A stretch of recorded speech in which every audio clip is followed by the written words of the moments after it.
Yung aking isa pang elderly, si Shiba, nasa likod niya si Charlie, tinitingnan niya. So, gusto niya magpakamot. So, tinigil ko muna. O, tingnan niyo guys kung anong gagawin niya. So, kasi gustong gusto niya magpakamot.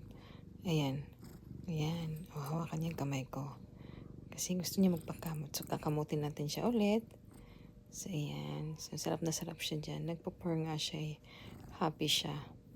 Kaso, minsan, syempre, minsan tinatamad na din tayo magkamot. So, ayan. Sarap na sarap. Titigil tayo. Ayan.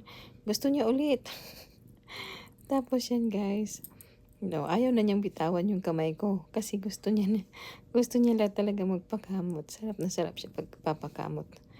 Ayan, hawakan niya na yung kamay ko. Di ba? Ang sweet. Ayan, tigil na tayo. Gusto pa niya. Yun, lalapitan na niya yung kamay natin. Ayan, tigil na din siya. Thank you, guys.